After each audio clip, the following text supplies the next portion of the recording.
And now, from sunny Southern California, Channel 69 presents The Coast News, with lead anchor Ronald Dix and his lovely co-anchor Denise Richmond-Banks, featuring field correspondent Kip Buckingham. So, sit back, kick off your shoes, and open up. It's time for a full serving of journalistic integrity. Good evening, Southern California. I'm Ronald Dix. And I'm Denise Richmond-Banks. Denise, you look great. Really? Nope. Tonight's top stories take us to the far reaches of this great country and beyond. Like to Europe? Further, Denise. Further. To the moon? Even further. Pluto? That's too far. Our first story takes place in Massachusetts, where a 20-year-old cheerleader died at a cheer competition due to a botched move known as the basket toss. In honor of her death, a 50-girl human pyramid will be erected. Speaking of erections... Hi-oh! Bill, you were there. Speaking of baskets, it would appear the recession is even taking its toll on those who go grocery shopping. A woman from San Jose, California has been keeping her family's budget in mind when shopping at the supermarket. She had this to say: "We no longer purchase things like wild fresh fish, organic produce, or deli items. We stick to the perimeter of the store and stay away from some of the better quality luxury items." She said even her home has been hit by this recession, so as she has set 3 of her 5 slaves free and can no longer afford to swim in her gigantic pool of liquid gold. She then drove off in her hover car. Speaking of families, the U.S. government has raided one of the largest polygamous communes in Texas. Over 400 children have been removed and DNA tested to determine their biological parents. It is unsure as to the exact treatment the law will take in dealing with the now orphaned children, but seen outside of the courthouse on several occasions was Angelina Jolie with a large net and what appear to be blow darts filled with horse tranquilizers. Also, if my wife and her 2 girlfriends are watching this, honey, I hope you and the kids are all ready for our trip to Mexico. In other news, British people still have accents. Good point, Denise. Thank you, Ronald. In South Carolina, a high school student has been arrested on suspicion of a bomb threat using a nail gun to shoot his fellow students. The boy's parents called the police just in time to prevent this murderous attempt. In reaction to his parents calling the cops, the 19-year-old had this to say: "Gosh, you guys, you're embarrassing me. I just want to blow up my school and kill myself. God." Kids today, Denise. I wouldn't know. My husbands are sterile. And now for a special in-depth view to the entertainment industry is our own Kip Buckingham. Kip, what with the recent writers' strike, many TV studios have sought out alternative and less expensive means to producing their shows. Do you notice that here? Yes, I have noticed, Ronald. Why, even the camera I'm speaking into right now has been purchased from China, hence the time delay. Time delay? Kip, you're right next to me.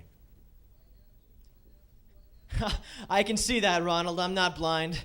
What with China being nearly 7,000 miles away, the information takes a little longer to get to me. Kip, all you have to do is turn your head just a bit, and then there's no delay. True, but all my lines are on this teleprompter. Good point. Hantai no so noi! Oh, sorry, guys. Engineer's having a little trouble keeping my lines in English. Kip, I didn't know you spoke Chinese. I picked a little bit up back in Nam. I believe they speak Vietnamese in Vietnam. And what happened to the delay? Back to you guys. Breaking news, we have come to the conclusion in our week-long coverage of the Indian sperm thief who has just been apprehended by the Indian police. As we know now, the thief was an employee of a hospital who stole several vials of semen in order to make some quick cash. The authorities claim they caught him white-handed. I tell you, Denise, some people are just so silly. Why steal when you can just collect your own semen in vials and keep them in a special compartment in your refrigerator? Beats me. A toddler put a cat he received as a present in a microwave recently. Fortunately, the cat survived but has been very badly burned. Its ears, tail, and foot have all been removed.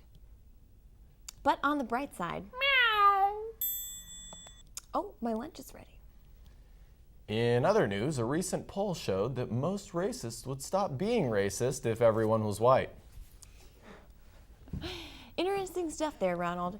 Speaking of fascinating topics, in the ever-expanding world of science and technology, humans' fascination with outer space has only grown. At the top of the scientific food chain is Professor Stephen Hawking, who had this to say: "If the human race is to continue for another million years, we will probably have to go where nobody has gone before." He then added, "Somewhere desolate and completely isolated like Mars or the audience of the Carson Daly Show." Huh, huh, huh. Edna Palmer has just celebrated her 115th birthday, making her the oldest person alive. When asked how she plans to celebrate her birthday, she said a nice walk on a segregated beach and a cruise on the Titanic would be just fine. And now, a very special guest here with us today is Dr. Ryan Booth, Professor of Political Science at Yale and Chairman of the Board for the APA. Thank you, Dr. Booth, for joining us.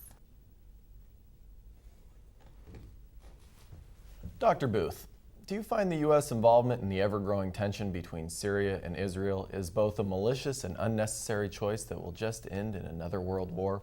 Or do you think this is possibly a ruse used by the Bush administration to coax more of the American blue-collar voters to the right side of the political spectrum in order to maintain a Republican White House, possibly to enable Bush to stay in office as long as 4 years after he has stopped serving his second term as President of the United States of America? No. So you don't find the U.S. involvement in the ever-growing tension between Syria and Israel is both a malicious and unnecessary choice that will just end in yet another world war, and that this isn't possibly a ruse used by the Bush administration to coax more of the American blue-collar voters to the right side of the political spectrum in order to maintain a Republican White House, possibly to enable Bush to stay in office as long as 4 years after he has stopped serving his second term as President of the United States of America? Sure. Brilliant. Brilliant.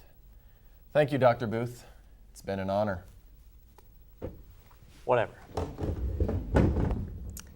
In more entertainment news, Paris Hilton has launched an internet search for a new best friend. In only hours, 85,000 people had responded to the ad. Unfortunately, 84,999 of the applicants failed the STD test. The one person to pass the test was Southern California local Bob Lazarus. He and Miss Hilton will be shooting this July for the new season of The Simple Life. That's strange. I turned in an application as well. Believe you have some phone calls to make, Denise. In worldly news, Russian billionaire Mikhail Prokhorov will spend $150 million of his fortune to launch a website and magazine called Snob, a magazine for those who want to be successful and the already successful.